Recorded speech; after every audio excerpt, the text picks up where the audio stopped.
jau štai 7 metai. Aukštaitijos siaurasis geležinkelis rengia iškylą siauruku ir dviračiais, o šiais metais dar ir žirgais.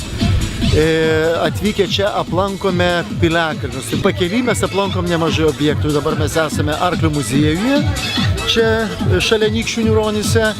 Ir čia pietaujame, čia stebėjome viduramžių kariūnų kovas, kurias pristatė Kauno klubo nariai, ir degustuojame kulinarinį paveldą, kurį pristato mums kavinė Pasagėlė čia Niūronyse. 14 pabaigos, 15 pradžios šarvai.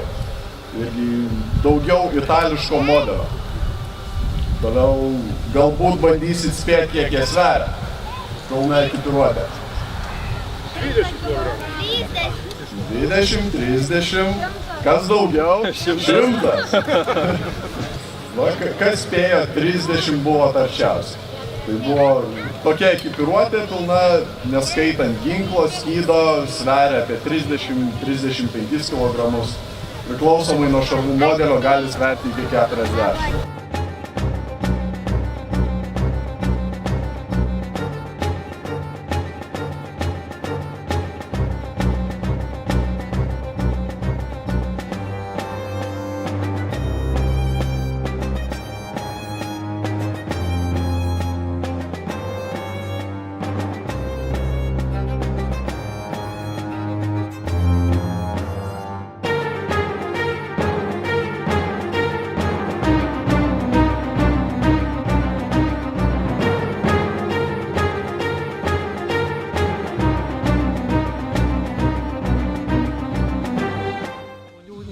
Mes žinom, kad siauruku atvažiavo apie 210 žmonių, dar vienas kitas, matau, prisijungęs Anykštėnas. Čia natūralus uodas? Taip, čia yra autentiškos kopijos pagal radinius.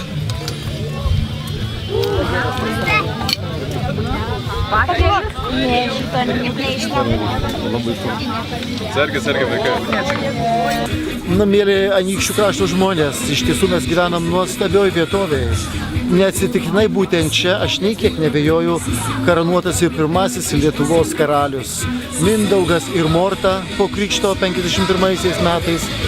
Ir šiuo faktu mes privalome didžiuotis ir jį žinoma išnaudoti kultūrinio turizmo vystymui ir puikiam laisvalaikiui ir šauniam mūsų pilnaverčiam gyvenimui.